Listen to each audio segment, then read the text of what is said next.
Hey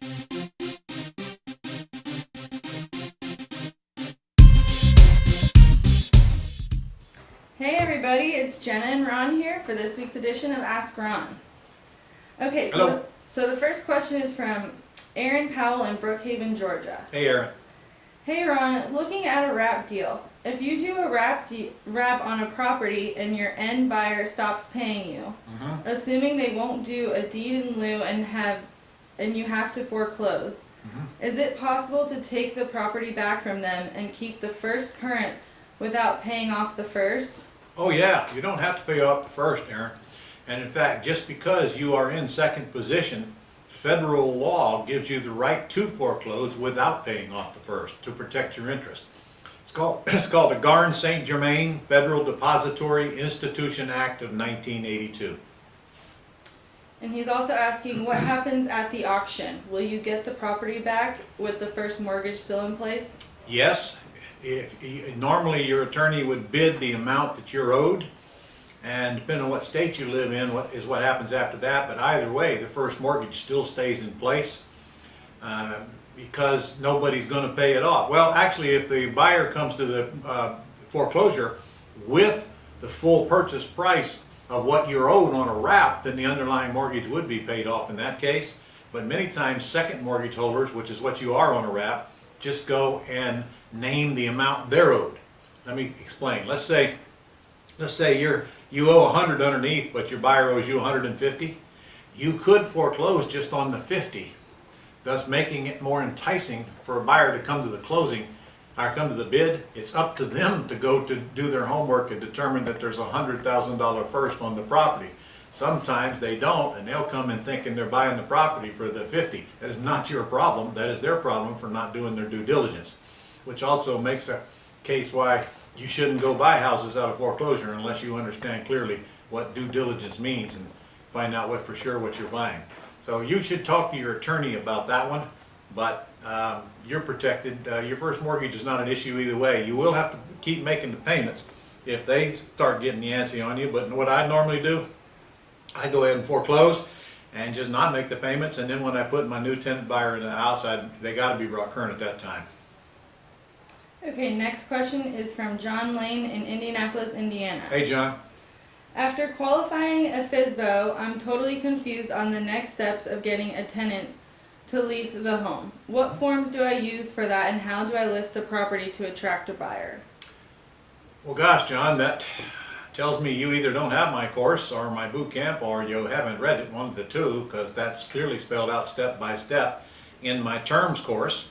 If you don't have that, get a hold of my office and get it, because you're going to need it, not only for the forms, but I mean, you can get the forms on the Gold Club site. The lease option agreement you're going to use is the one with the table of contents on the Gold Club site under resources. It's the one we use to install tenant buyers with. There's also lessons on the site about each one of these contracts that you can use the search box at the top. Lease option agreement for buyers, and it'll bring you the agreement. But you know, you got to go find them, and that's a process that you're going to need to watch some of those videos on to get clarified on, I guess.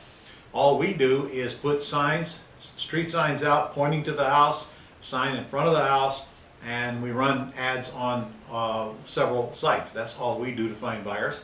Now, you know, a little more to it than that, but not much.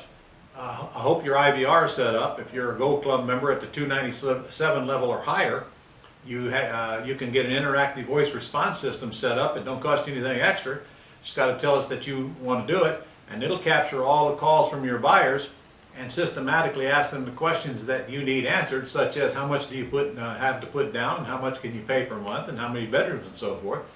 And then you can just go on your IVR and find out who's got enough money to make you want to call them back and send them to the house and further or get a meeting if they've seen the house and you like what you hear.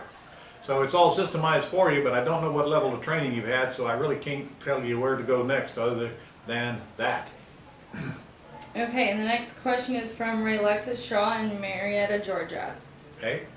Okay, so he just joined the program yesterday, and he is wondering what is the first thing he should do after receiving a FSBO lead. Well, actually, I kind of just answered that question. Yes. If you want to do FSBOs, you really need to get my terms course.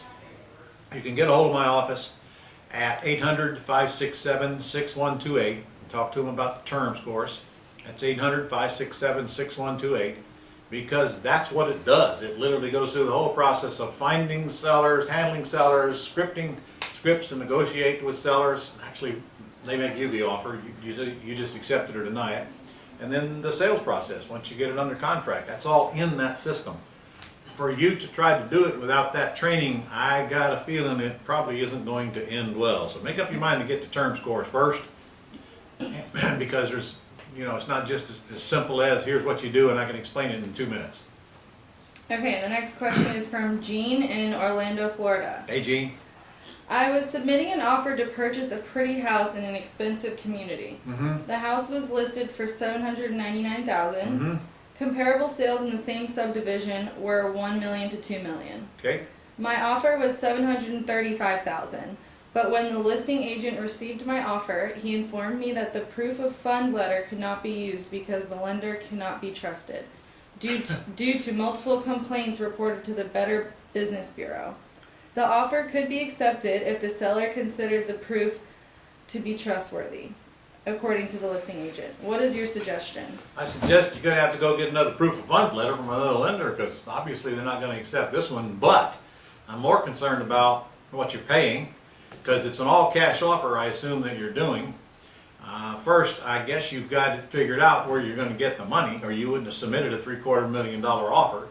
My next concern is it really worth $1 million? You say, comp say it. I don't believe that, because I don't believe the realtor is stupid enough to list it in the sevens if it's worth $1 million. That's going to require a whole lot more investigation, and I think a lot more work to make sure that the ones you're using as comps are truly comps, because it would be very easy for them not to be for a lot of reasons.